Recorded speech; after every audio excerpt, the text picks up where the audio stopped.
on the day that we signed the papers, sitting there crying at the kitchen table, I remember you looking me in the eye with tears and saying, "I'm hopeful, and I don't believe that this is the end." Welcome to the True Healing Experience podcast. I am your host, Dana Herrera, and with me today is a very special guest, Ryan Herrera. Ryan, how do we know each other? Well, by the grace of God, I got to be your first husband, and now living out being your second husband. Amazing. Yeah. So today we are going to talk about our relationship. And the reason that's important for you, the audience, is because our relationship was far from perfect. We had been married for 16 years when I filed for divorce in 2024, and we reconciled in January of 2025. And I think it's really important for people to understand what that looked like, what we went through, why we fought the way we did, why we experienced the issues and problems that we did, and then how we got through it and got to the other side. Because only 2% of people actually, after getting divorced, have reconciled. That's the statistic. And 60 to 70% of people are getting divorces today. So our goal and our passion and purpose is to help others out there see what's going on within themselves so they can be the best and greatest and highest person in the relationship for their spouse, their partner, and then their children. So let's dive right in. I think when we enter relationships, we are entering relationships with core wounds and core beliefs from our childhood that are running completely unbeknownst to us, and that we are seeking out a partner that actually reiterates and reminds us of those wounds subconsciously. Almost fits the mold Right. of what we saw as the display of a family dynamic. As a child. Yeah. Correct. But we don't do it on purpose. That's why a lot of people say, oh, I married my dad, or oh, I married my mom. But when you're younger, you're like, I'm never marrying somebody like my dad, or I'm never marrying somebody like my mom. But we end up doing that anyway. So to talk about how do we get ahead of that, or how do we become aware of what's playing out in our relationship so we can avoid getting to the point where we have to have a separation or a divorce because that feels like it's the only way. So for me, and I'm happy to share a little bit of my childhood and some of my survival type and core wounds. I grew up learning that love was something that you earn and that you perform for. I learned that if I did what my dad wanted and I made him happy and went out to bars with him and helped him pick up women, that I got love in return. And because that's when I learned how to obtain love, it carried me and followed me into every relationship, every job, anything that I ever walked into for the rest of my life. And so I was living from a place of people pleasing, of needing to perform, of not saying what I thought, and afraid of upsetting somebody. When, as you know, in a relationship, you have to be able to have those tough conversations. It was very difficult for me to say what I needed to say. And so I just kept quiet a lot of times and just stuffed it down until eventually, actually 70% of divorces are initiated by women. I think because of that, when we're done, we're done. We just, we lose it and we're done, you know? Oh, I know. Yeah. Experienced it, lived it. So Yeah. And then for you experienced something different as a child, right? That's what you brought into our relationship. Yeah. For me as a child, I mean, my parents were amazing. They've been married 40 something years. They got married at a very early age. They got married at 18 and 20. My grandfather told my mom she couldn't get married till she was 18. And so a week after she turned 18, her and my dad got married and had me 2 years later. And so I was... They were babies. Yeah, they were still babies. And I'm the oldest of 4 children. And so as my mom says it and reminds me often, I was the test child. The starter child. The starter child. Starter child, yeah. Yeah. So, and them learning the dynamic of, as kids, how to be a married couple and all that stuff, as we all do. We I don't want to say mistakes, because everything is a learning opportunity, right? And that's something that you and I've learned over the years. It's only a mistake if you don't do anything about it or grow from it. And so I think probably the biggest thing that impacted me was around control, and the dynamic of control partnered with insecurity. I was introduced to porn at a very early age. I think I was 9 or 10 years old when I first was introduced to that. Which, Um, as I got into my teenage years and hormones and things started to change, it became an addiction. When I was in college, my college roommate hooked all of our computers up to his server, and it was like, "Hey, we're all on the same server. Here's this massive database of porn that I have." wow. And so that, Yeah. it snowballs very, very quickly, Very right? quickly. So from a very early age, I dealt with lust issues, and that combined with the control aspect. My dad, I love him to death. He's my best friend now, and I've worked through a lot of things that that really made an impact on me as a child, that kind of led to the insecurity and me feeling like I had to control every aspect of our relationship, whether Hmm. it's money, what you were doing, your travel, those Hmm. things that, with your personality, it drives you insane. Not a good fit. And so, I mean, to the point to where, I mean, I was 22 years old in college, and I was still expected to come home every single Friday from college. Yeah. Here I am trying to learn how to make it in the real world, live on my own, and understanding what real life is getting ready to be like. But every aspect was being controlled, where I had to come home every single weekend. I couldn't leave to go back to college until Sunday night, and I was only an hour and 15 minutes away. So it was a short drive, but at the same point, there's I don't it's not as much about the experience of college that I feel like I missed out on. I think it was The expectation that. the expectation, the control that took me way longer to learn Hmm. about living on my own and with other people, Hmm. if that makes sense. And yeah, and I think it's So important to note our parents, they're this isn't happening from a place of ill will or ill intent, right? Anybody who's a parent knows we do what we believe is best with what we have at the time, but it's very important to be able to recognize in your childhood what are some things that took place that shaped your beliefs about love, right. relationships, and things like that, right? So again, I don't think any of that was ill intended, and I know you know that, Yeah. but it shaped how you showed up in our relationship. Right. And so we were both coming into the relationship with core wounds and core beliefs that just, I mean, when we would mix alcohol, it would explode. Like, I mean, it was bad, right? It was literally the most potent toxic cocktail or say It was bad. yeah, Yeah. it was excessive and ugly. Yeah. So And it was both of us. And it was both of us. but there was a lot of beauty there too, Of you know. course. Absolutely. No, by no means was it Right. all bad. But we had to go through what we went through. And I filed for divorce in March of 2024 because for me, I needed to learn how to love myself. I had only learned to experience love as coming from validation or approval from somebody else, which turned me into a massive people pleaser. I was totally boy crazy as a kid. And so I needed to learn how to love myself. And when we got divorced, I told you that. And literally it's like that. It's not you, it's me. That was the truth. It wasn't, It, well, it was both of us, but yeah. I wasn't doing it because I was doing Right. it for me. Right. Well, the divorce was finalized in March of 24. Right. And so that's when, the healing had started a couple years before. I mean, I think we lived separate for, 6 or 8 months, Hmm. you moved back in, and then to see how things were shifting and how the dynamic was changing, and then ultimately it's like, I have to do this. We both need this. And on the day that we signed the papers, sitting there crying at the kitchen table, I remember you looking me in the eye with tears and saying, I'm hopeful, and I don't believe that this is the end, Yeah. and that God's going to bring us back together at some point. Yeah. And I felt the exact same way. And I think that, going through all that we went through, from your childhood, my childhood, the things that we had done, whether it was our own choice or things that were ingrained in us from childhoods that were bleeding all over our relationship.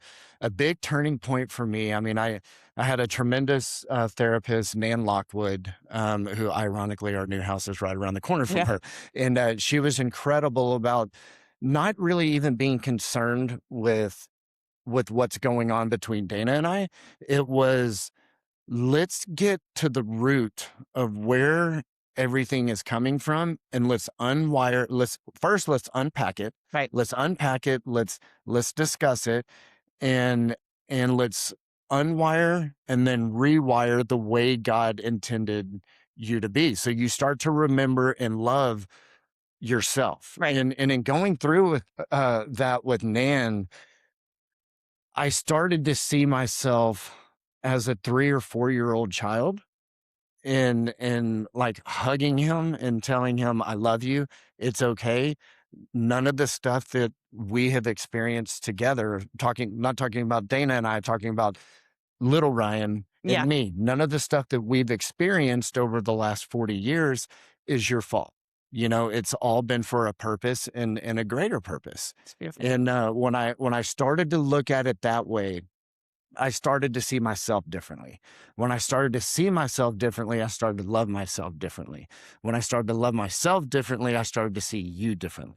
And when I, sorry, I get a little, Yeah. I'm an emotional guy, but so when I started to see you differently, then like we started to realize that the troubles that we had in our relationship and in our marriage weren't issues between her and I. It was stuff that we had never healed from, that were bleeding and causing that divide and that friction between the two of us. Correct. When we both realized that and started really going to work on it, from the physical, we were always physically healthy aside from excessive drinking and stuff like that Yeah. on the weekends and stuff. But I mean, we always worked out all the time. We ate really good. So the outward appearance was incredible, Hmm. right? But inside we were deteriorating. Hmm. And so when we really started to, I mean, intentionally, but unintentionally, we didn't know it was going to become the 4 dimensions of wellness at the Right. time. But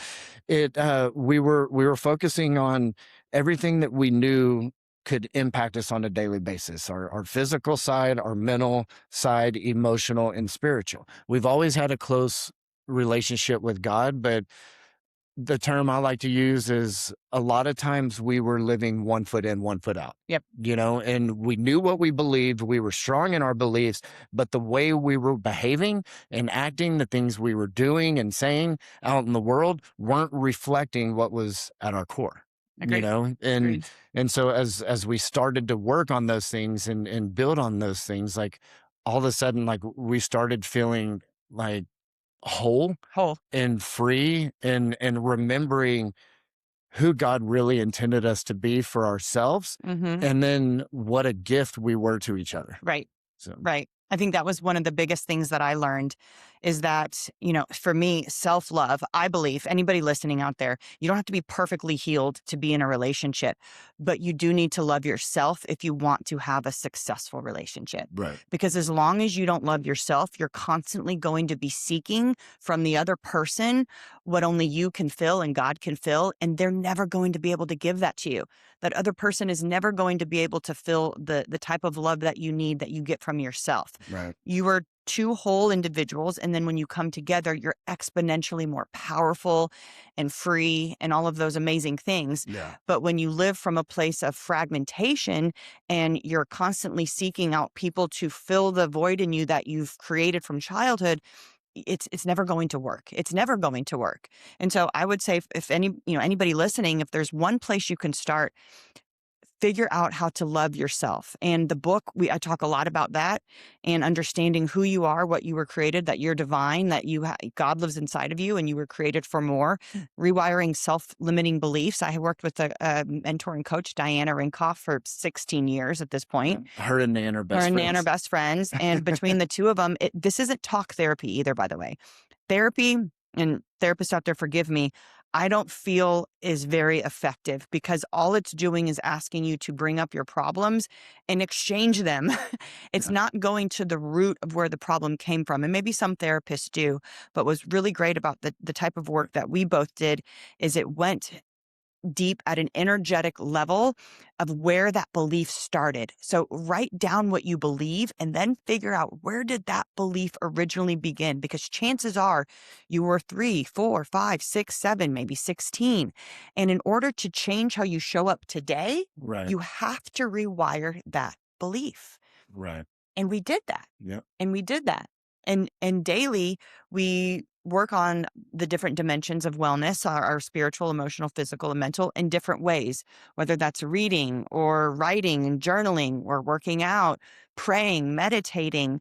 There are things, cold plunging. There are things that we try to do on a daily basis to keep ourselves aligned with our newest and highest version of who we've become.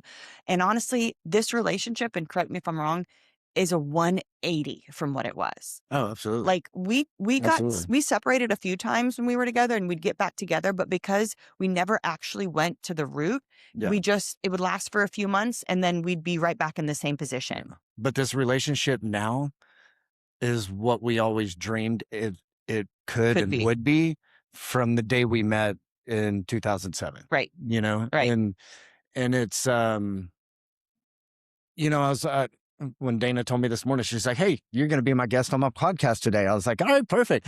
And so I was at the gym this morning and working out, and I was working out in front of the mirror, and it reminded me of an exercise that Nan used to do with me. She would take me into their game room bathroom and have me stand in the mirror and stare deep into my eyes, Mm, right?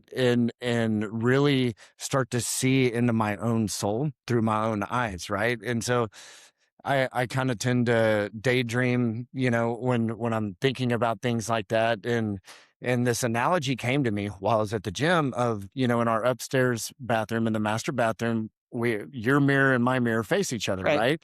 And so when we were going through, or before we really started the healing process and stuff, I remember there would be times where I would be hurt by something, and and I would be casting it on you, right? But that's not where it stopped. And then it was the next thing, it was the next thing, it was the next thing.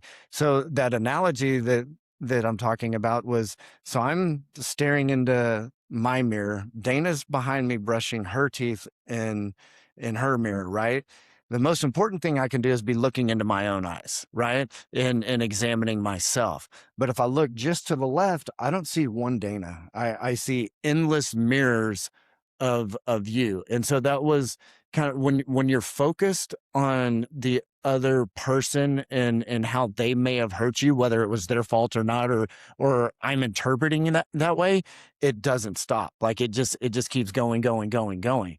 But when I look into my own eyes in that mirror, I get done brushing my teeth and I turn around, I just see beautiful you. Mm, That's it.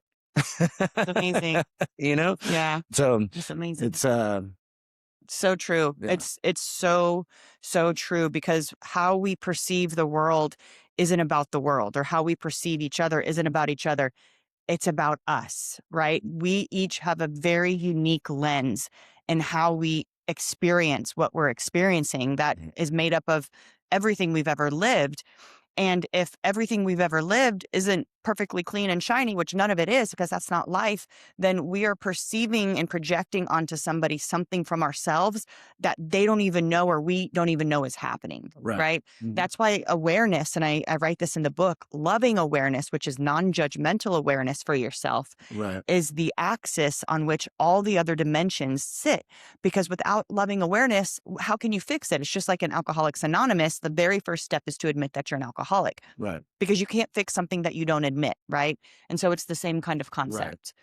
Yeah. Yeah. And when we were, I was raised Baptist, and so now, I mean, the church that we're at, Grace, out of Humble, unbelievable pastors. If you guys are ever in Houston, I Texas, agree. and near Humble, Texas, I really encourage you guys to go to one of their Sunday services.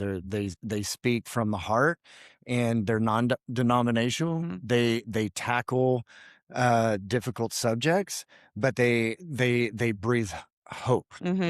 and life Hmm. and grace. They're not.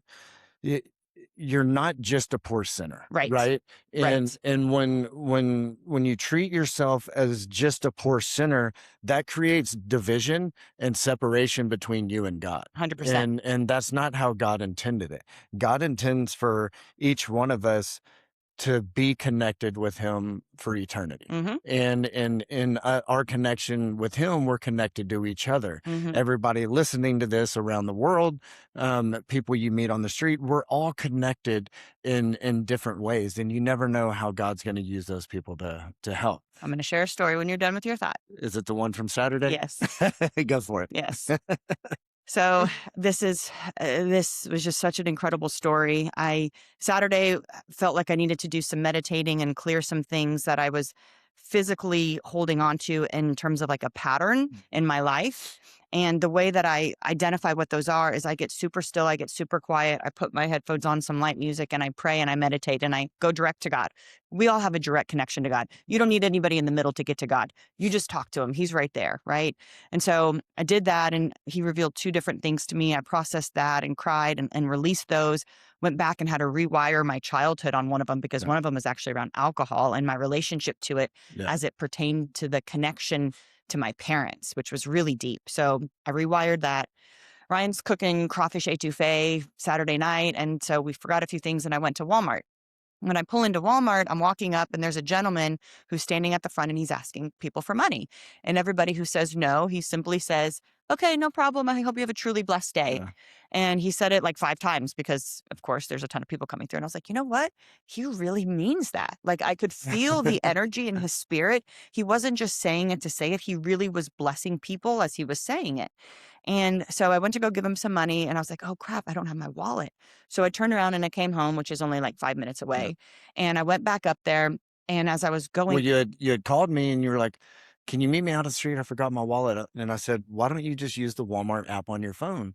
And you said, "I guess I could do that, but no, I'm gonna come home and get my wallet." yeah, yeah, I was like, no, no, I need my cash. Yeah. I need my cash. Yeah. So I know I had a $5 bill in there. So I go back up there. And at that point, by the time I get there, he's now leaving. So he's not at the front where all the people are. He's now in the parking lot. Mm. So I get out of my car and I approach him and I'm like, "Sir, sir." And I hand him the money and he's like, "Oh, God bless." But he stops and he grabs my hand and he looks me dead in the eye and he goes, "Hey, don't stress, rest. God's got you." And at that moment, I just started like bawling my eyes out. And he was like, "Don't stress this." And we gave each other this like huge embrace hug, Right. like felt like soul to soul hug. And he looked at me dead in the eye again and he said, "Don't worry so much. God's got you." And in that moment, I just felt like God was using that man to, oh, and we did say, "I love you." I was like, "I love you." He's like, "I love you too." And I was like, I'm hugging strangers in the parking Yeah. lot of Walmart. But that's, if you pay attention, if you open up, if you can get in alignment with God, he will use other people to speak to you. Right. That's how God works, through people, through relationships. We're just so in our own stuff Mm. most of the time that we don't pick our head up and look around and notice and become aware of how Right. God is working through people and the ways that he is, Yeah. right? Yeah. And as a husband in that situation, my advice, and this is from learned experience over the last 20 years, I know we're taught as little kids that it's our job to be the man and fix everything and make sure everything's okay and fix problems. Old Ryan, the insecure Ryan, with what you were feeling on Saturday, would have spent hours trying to make everything better and trying to fix it. We have to stop trying to fix those things for them. Your wife, your girlfriend, significant other, they need that time. That's the way I've learned that, it's especially this woman, but Hmm. but most women are. They need that time where they can go get alone with their thoughts, get alone with God, and process and work through things. And old Ryan would have tried to fix it, and by the time we'd have gone to bed, you'd have been more stressed out and frustrated with what you were already feeling, but then frustrated with me. Yep. a hundred And percent. so I've learned that when I see those things coming on with her, I don't try to fix it. I say, "Hey, why don't you? I've got the kids, I've got dinner. go to your meditation room, go do what you need to do for however long, and dinner will be warm whenever you come down, and then we'll all eat together. It makes a world of a difference. I think that is amazing advice for men out there. You don't have to fix anything. A woman will tell you, right? If she wants your opinion, we will tell you. Yeah, Most of the time, if we're just talking to you, we just want to vent, like we just need you to listen. But again, you're yeah, wired to fix, right? right, It's just in your nature. right, So that's one of those crucial times. And I'd say this is like in the mental, emotional wellness section where just pause, right? Where your natural reaction is to, feedback and let me yeah, fix. Just pause and ask, do you want advice? Do you want me to just listen? What do you need right now? And I would say just when I go through those things, and it's almost daily where I have to go meditate and get yeah, alone with my thoughts. If you were constantly on me or being like, what's wrong? How can I help? It would drive me insane. right. Yeah, it would drive me insane. Um, It used to. yes, it used to. And the other thing too, especially, and every woman is different. The type of person I am, I'm a manifestor in human design, which means I like to initiate. Freedom is very important to me, and so I think that was another one of our issues when we were in our relationship. I need to be free. I'm a free spirit. I need to be able to go and do Right. and all that. And your natural inclination is to control and squeeze. That was coming from the control and the control Insecurity, aspect and the insecurity, right? and I was taught at a very early age, your wife should never travel alone. Every man that she meets is trying to sleep with her. And like when you're taught that at a very early age, right? Like You then believe it, you believe it. And then after, you know, 20 years, you get in a serious relationship and you believe that's what's gonna happen. right? And More if you beliefs. believe that and try to control it, what you're gonna do is force her into somebody else's arms. Yep, So 100%. and so and I think too I think like Dana said, it's a great question to ask. What do you need from me? Do you need advice? Do you need to go be alone for a little bit? Do you need a weekend getaway? Right. Like it's what do you need? And if it is advice and y'all begin discussing things and talking, I mean, I think just last week we had a conversation like this. We were sitting on the couch and something was going on work wise with Dana and or I couldn't remember if it was work wise or personal, but she wanted to talk about it. So we're talking and stuff and I gave her some advice and she disagreed with it. And I said, you know what? I was like, we just have different opinions on that subject and that's okay. Mhm, And we just looked, smiled, hugged, and kissed, mhm, and went about the night. mhm. It back before I worked through all the control and the insecurity issues, I would have felt the need to try to control and manipulate that conversation to get you to agree wholeheartedly with my opinion.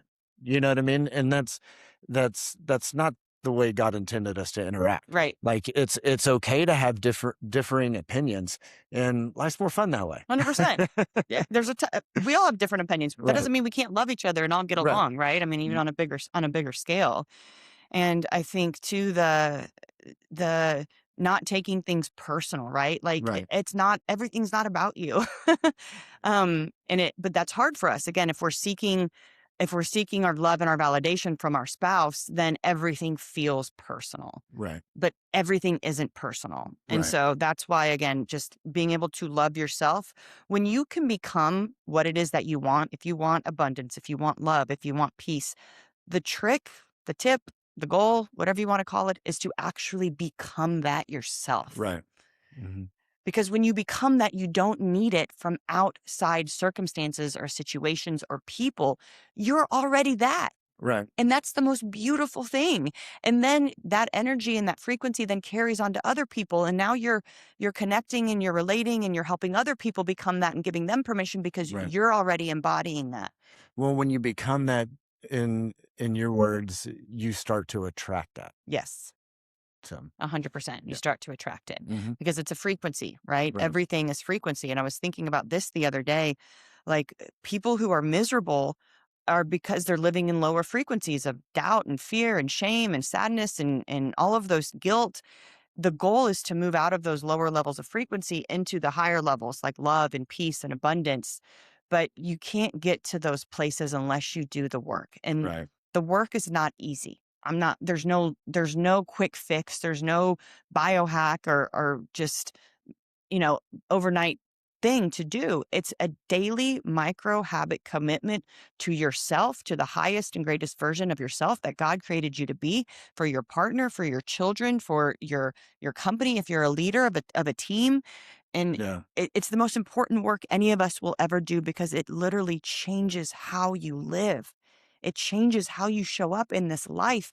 And the ripple effect of that is exponential. I mean, we have children. We have a almost 15-year-old son and an 8-year-old daughter. And, I grew up with my parents divorced. I know what that was like. It's Mm. hard. And I'm not saying that it's wrong or anything like that, but it is difficult as a child. Right. So for us to be able to do the inner work and heal ourselves and learn to love ourselves so we can then love each other, now we can pour all of that into our children, Right. right? Yeah. And we're not bleeding onto them and leaking old wounds onto them and teaching them old cycles that Right. we've learned, right? We're Right. breaking the cycle essentially. Right. Yep. And my dad always told me when I was a child and growing up, he goes, "My dream for you is that you're a far better father and husband than I dreamed of being." And that's my dream for Braden, and and my dream for Sophia, Right. when she meets the man she's going to marry. Mm-hmm. And the hardest part about the work, honestly, is first choosing to examine where the work needs to begin, Mm-hmm. right? And then making the day, it's a daily choice to put in the work in the very beginning, the first couple weeks, because it needs to be done every day, whether you're 100%. allocating 15, 20, 30 minutes a day. For me, I know you're big on priming, and it was, always the first 30, 45 minutes of the day.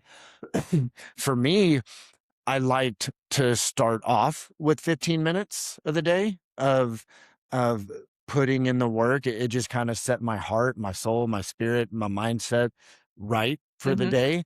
And then I like that to be the last thing before I went to bed. And when you say putting in the work, what are you doing specifically that is putting in the work? So, um, anything from different devotionals that I went through, some of the authors that I really fell in love with during the time that 3-4 year span where we were really going through it, but Yeah. but putting in the work, where Pastor Stephen Furtick, he's incredible author. Honestly, if any preacher I've ever heard speak, he's the most incredible. He He's gets amazing. raw, he gets emotional, he has a ton of energy. And he tackles hard subjects. He Right. tackles hard subjects, but doesn't come from an old school pastor mentality of condemnation. Right. It's of, here's what's going on and here's how God's working, Mm-hmm. and breathing life and hope Mm, and grace into your life. mm-hmm. And he has an incredible following, and just the way he connects with God and in turn connects that message to you. So for you, the work it was more on the spiritual side, right? It was My Well, I had to get for me, the physical side I had taken care of, right. right? For me, it was getting aligned with God from the spiritual side.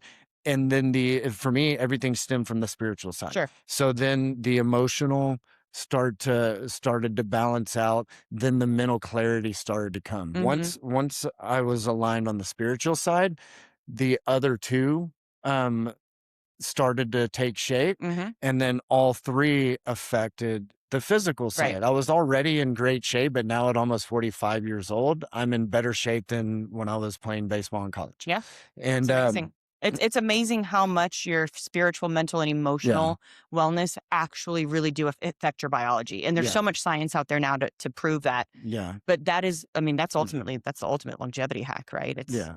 Yeah, so so I would start off each morning. I would start off with prayer. okay. I would pray, and I would finish in the evening, in the same prayer, reading, meditation state. That because I wanted my mind and my spirit going to bed with that being the last thing on my mind, so that I'm kind of falling asleep, meditating on what I just read. 100%. So And I love that because that's very different than what I did. And the reason I ask, Ryan, is because there's not one way, right way or wrong way. It's whatever works for you, right, right? But ultimately, the goal and what you were doing is you were working to see yourself the way God saw you. Exactly.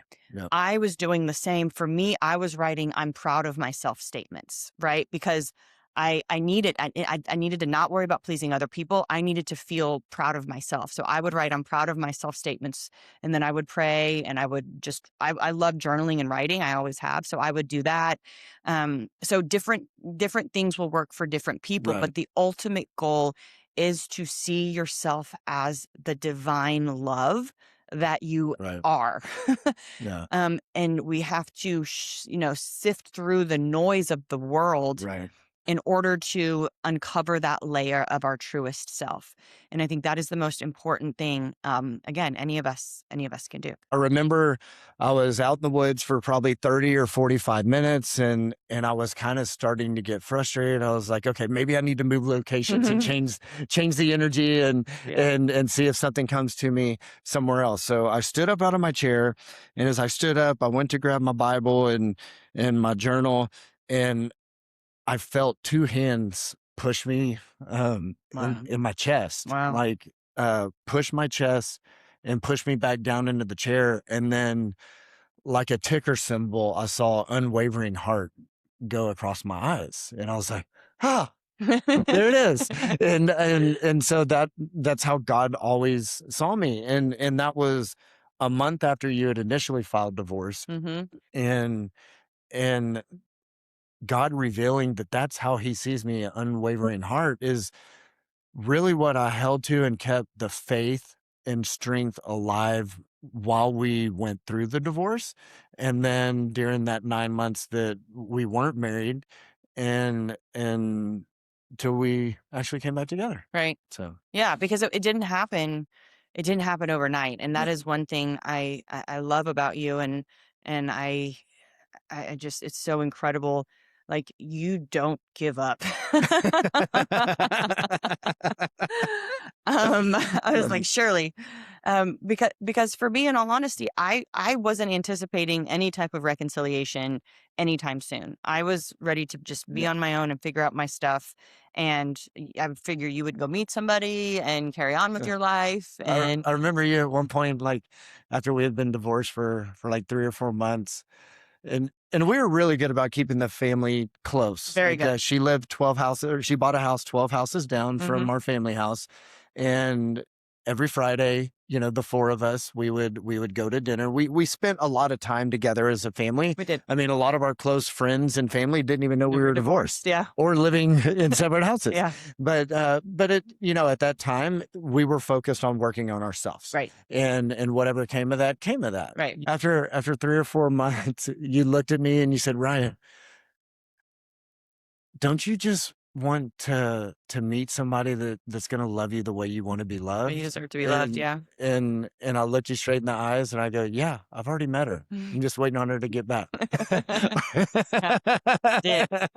And honestly, when I did, like, people are like, "How did you do that too? How did you co-parent?" Because when I divorced you, I divorced you from a place of love, Yeah, and I don't know how to be more clear on that. So many people make that decision from anger and rage and grief yeah, and sadness and betrayal, frustration. Those are low levels of consciousness. When you're making decisions from low levels of consciousness, you're not making the best decision for you. right, I made it out of a place of love because you did deserve to be loved the way that I couldn't love you at that time. right. And so did I. Yeah, Right. And I knew that. And I knew that the only way for that us to even have that chance was for us to go through that. And I know, looking back, you're like, that's actually one of the best things that ever happened to us. And I'm not saying that should happen that way for everybody. Everybody's situation and relationship is completely different. But if you could start working on these things now and self-love and understanding your core beliefs and your childhood and rewiring things, then hopefully you don't ever have to experience that and go through yeah, that. But there is still so much to this story that is unfolding as we speak, as we are venturing out into doing what we feel we have been called and put on this planet to do. And it's scary and it takes every ounce of faith in you, in me, and Ryan to pursue this path, but there's not a doubt in my mind that this is the path we're supposed to be on. So we will do a part 2 and fill everybody in on what we're working on. Well, Yeah. most people know what I'm working on with the true healing Yeah. experience and the 4 dimensions of wellness, but I want the audience to understand that the 4 dimensions of wellness, that framework, will help you and stay with you through every facet of your Yeah. life if you allow it, Yeah. because it's not trying to fix you, it's helping you remember who you already are. Yeah. And I guess last thing I would say on that is the 4 dimensions of wellness isn't something that she created and was like, "Hey, let's try and see if this heals us," right? Right. It was we recognized there was things that we needed to heal from. We did all of this work, and when we got to the end, she was like, "I think I have a book here." So that book isn't a framework that was created and then we tried. It Right. was our lived experience and then put into a tool to help other people that are experiencing the same things that we were going through. So 100%. 100%. Well, I'm so glad we had this conversation. It's been a long time coming. We've been talking about doing this for so long, and now we were able to. So, thank you, everybody who joined us, who listened. Please, if you have any questions or comments, comment below, pick up the book, follow me on social media, Dana Herrera Life, and look forward to bringing you many more exciting new guests and conversations just like this, right? The soul conversations are just, they're what's needed today. So, yeah. thank you, everybody, for being here. Until next time, the True Healing Experience, where science meets soul. Thanks for listening to the True Healing Experience. You can find the 4 Dimensions of Wellness book by Dana Herrera and the 4 Dimensions of Wellness assessment on theco.life. That's THECO.LIFE. We'll see you next time, where science meets soul.